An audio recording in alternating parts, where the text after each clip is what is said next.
a giant, hairy creature, part ape, part man. Indians call him Sasquatch. They believe he is as gentle as he is powerful and mysterious. He's been seen many times in the rugged mountains and deep woods of the Pacific Northwest. The encounters have not always been peaceful. In 1924, a small group of men were working a mine in a canyon near Mount St. Helens in Washington. One night, the miners took their weapons inside and bolted the door. They thought they were secure for the evening. Outside, something strange was happening. The cabin was under attack. Boulders rained on the roof, and someone, or something, was trying to break in.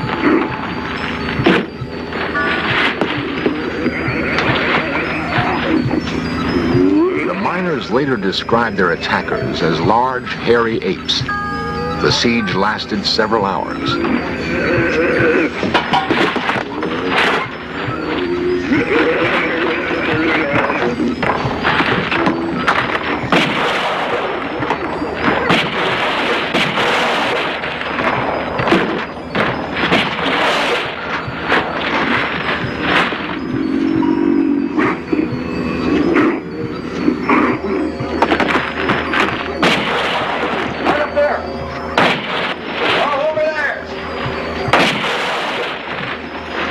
The miners escaped injury that night. The area now known as Ape Canyon is one of the many places in the Northwest where man continues his hunt for this elusive creature we call Bigfoot.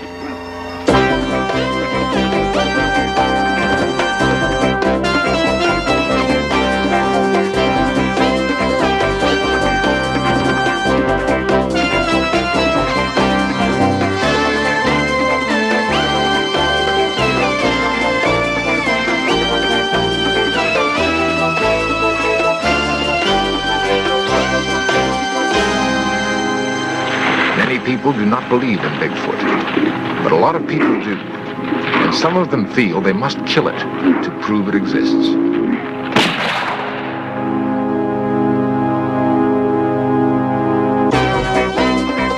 This series presents information based in part on theory and conjecture. The producer's purpose is to suggest some possible explanations, but not necessarily the only ones, to the mysteries we will examine. To the Indians living along the Columbia River in Oregon and Washington, or those in Canada, there is no need for proof of Bigfoot. Sasquatch has been a part of Indian lore as long as they've inhabited this land. Some anthropologists believe that the creature could have come to the northwestern part of the United States along with the Indians, across a land bridge that once connected Siberia to Alaska. The newcomers to this country have seen Bigfoot in an area ranging from northern California to southwest British Columbia. To the Indian, Bigfoot carries a mystical significance. Sometimes it's difficult to tell where myth ends and reality begins. In our modern world of concrete and steel, we're far removed from the Indian lore of Bigfoot. It's hard to imagine any corner of our crowded world where a giant, man-like creature could roam free. Yet there's persuasive evidence that Bigfoot is real, and that urban man may be close to his first meeting with this living legend.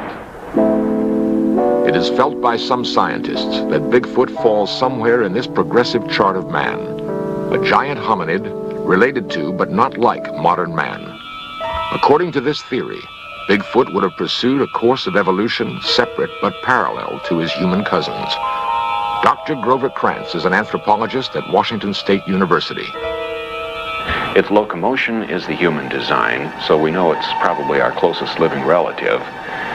But in terms of anything mental characteristics, no, it's not human. So it is a mixture of ape and human characteristics. And if you want to call that a missing link, that's fine.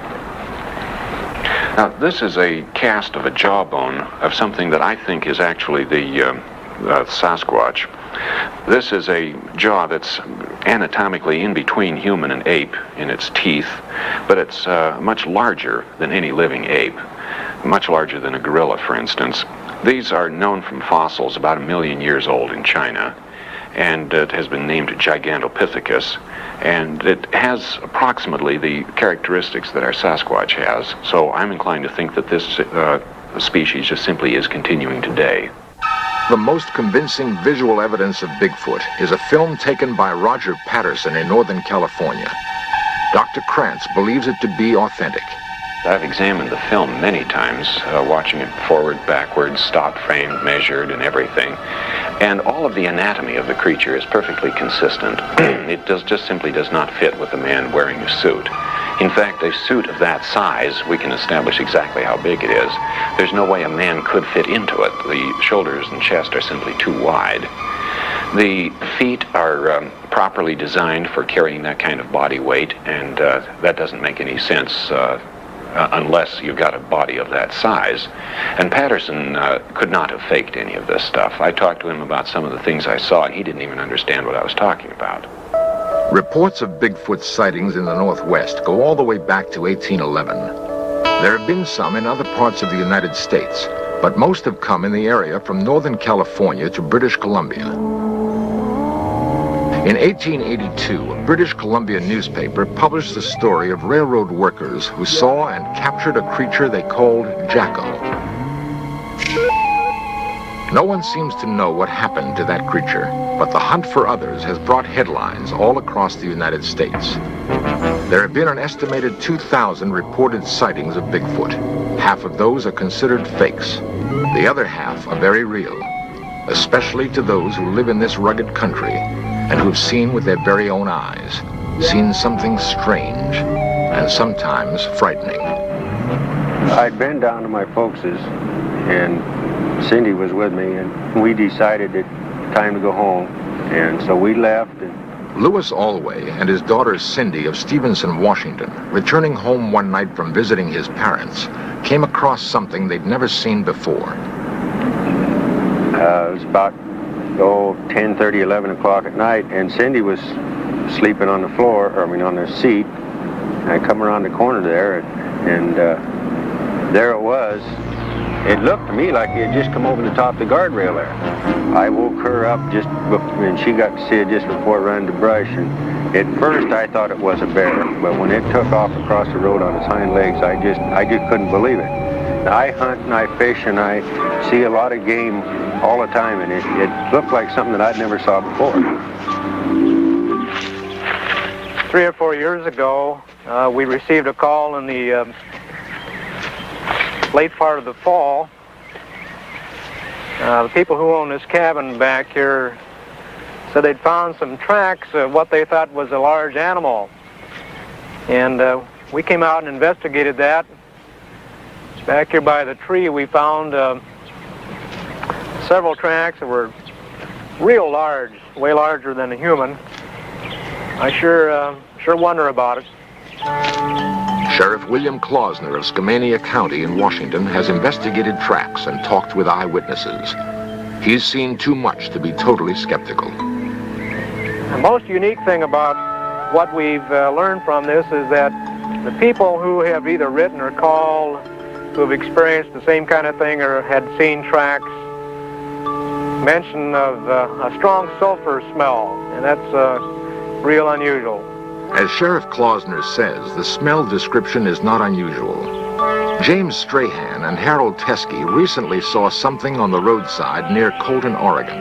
And there was a big, huge object on the left of the road, and I rolled the window down in the car, and this thing was approximately 3.5, 4 feet wide, about 6, 7 foot tall.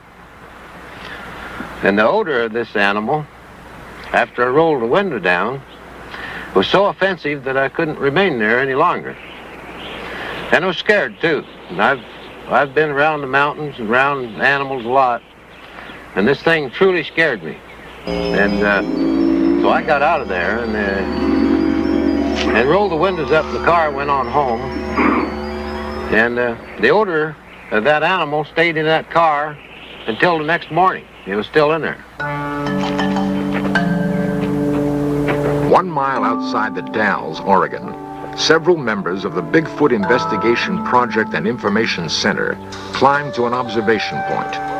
They're led by Peter Byrne, 50-year-old adventurer and former big game hunter in Nepal. Byrne has dropped his rifle in favor of camera and binoculars. For 5 years, he's headed the Bigfoot investigation project and stalked these North Woods, checking out every story and every set of tracks. His prey is elusive.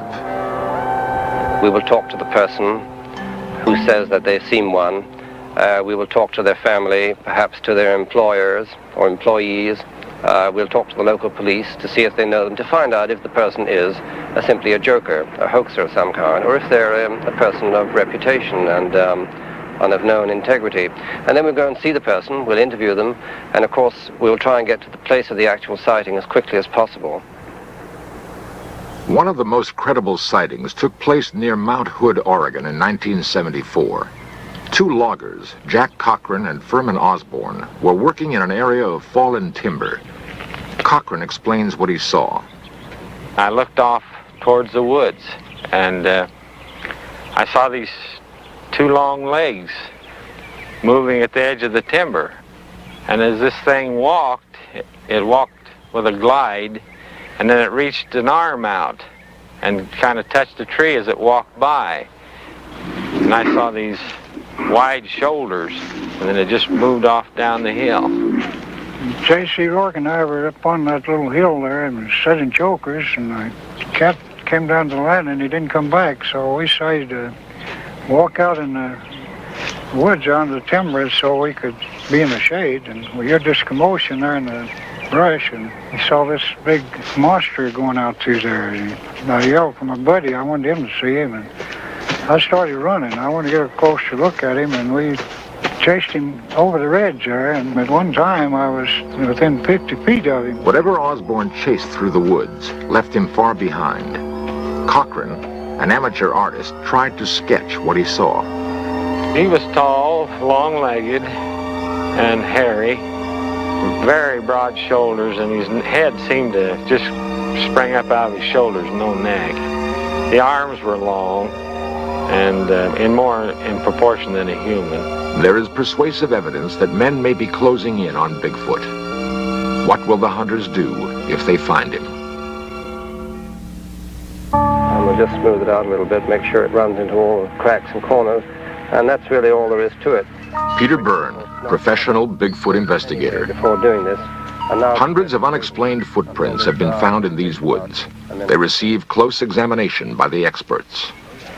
This is a plaster cast of an actual footprint here, and it's a 13.5-inch cast, and it has a number of peculiarities. One is the normal bulge behind the big toe or the hallux, and then there's a second bulge, and this is peculiar to all of the footprints that we have seen.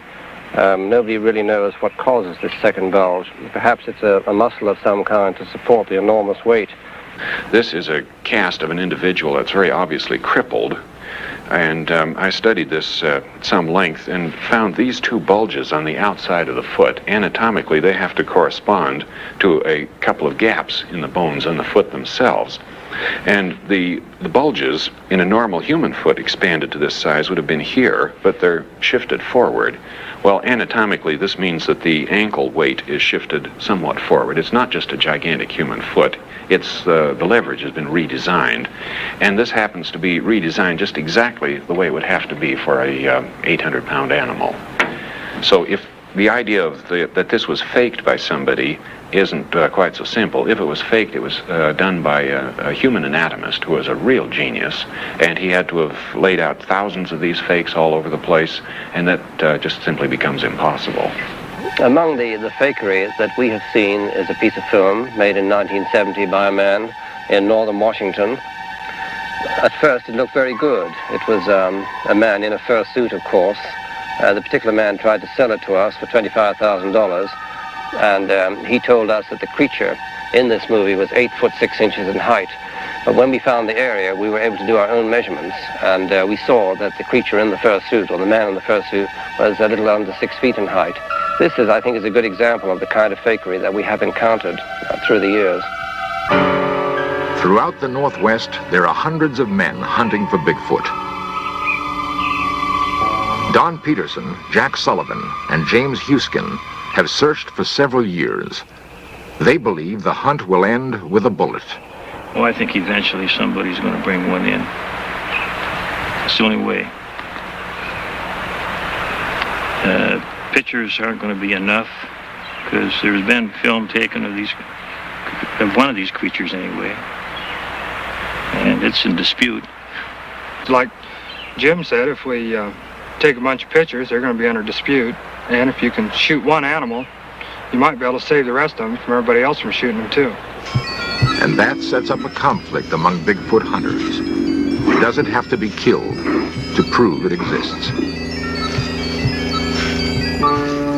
Through the centuries, the mighty Columbia River separating Washington and Oregon has cut a deep gorge on its way to the Pacific Ocean. It is a big, rugged, beautiful land where man holds a deep respect for nature. In Stevenson, Washington, they passed an ordinance setting a $10,000 fine or 5 years in jail for killing a Bigfoot. The people living in this country have a special relationship to the woods. They depend on the land for their survival. They may not totally believe in Bigfoot, but they believe in the possibility. And they don't want it killed, at least not in their county.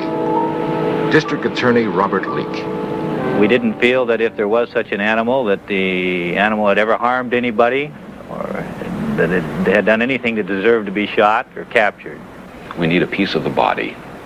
Nothing else will be accepted. I think that there are many other ways of proving the existence of something other than killing that particular thing that you're trying to prove exists.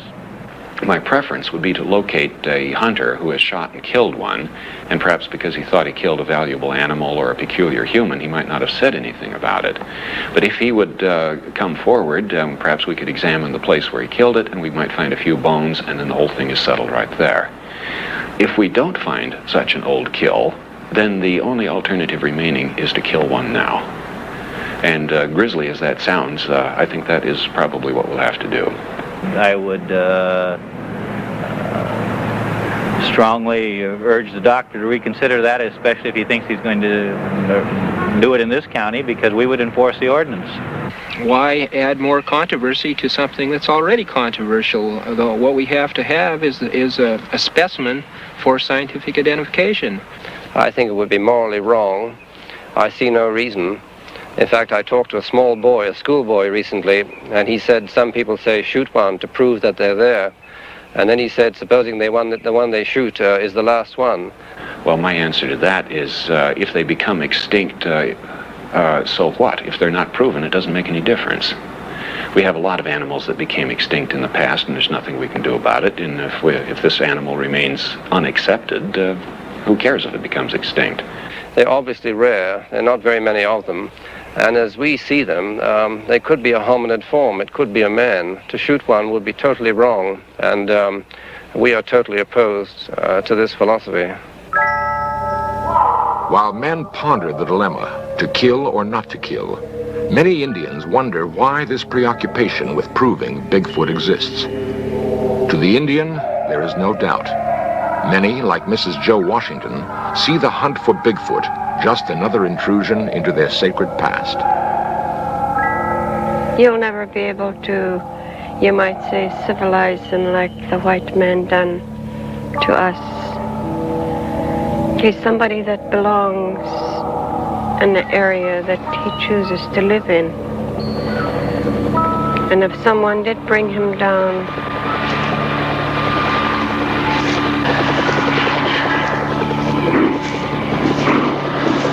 he'd never adapt to your way or even mine, because his way of life is entirely different from ours, mine and yours.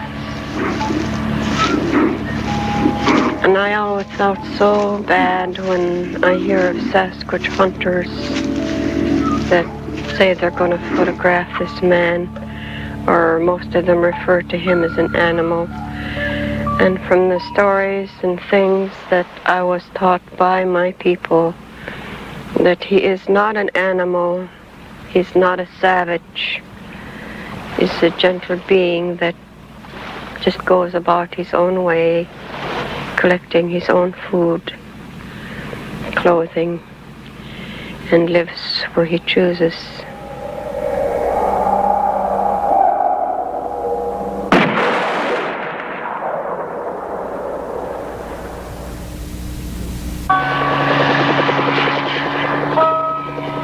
Man, with his ingenuity and machinery, continues to stalk this creature. A creature described by the Indians as a gentle being, wanting to live in peace in his own habitat. A creature some scientists believe is a link to centuries long past. The gorilla is mentioned in Greek mythology going back hundreds and hundreds of years, and yet it was not discovered until the late 18th century. And the subspecies, the mountain gorilla, was not identified until early 1900. And there are other examples. The fossil fish that was discovered in the Indian Ocean only a few years ago, believed to be extinct for 80 million years. This is the coelacanth, and now it's known to still live off the coast of Africa. Is that the case with Bigfoot? Is this creature really a relative of the Gigantopithecus, a primate that lived over 1 million years ago in China? The land lends itself to hide such a creature. There is food for it to survive. It does not need man. But it may have to die at the hands of man to prove to him that there is such a thing called Bigfoot. If we assume that Bigfoot is real and that men are closing in on this seemingly gentle monster, then we must prepare for that first meeting. To have eluded us for so long, Bigfoot must understand men very well. The burden will be on us to understand him. Bigfoot may well be waiting for some sign that we're ready.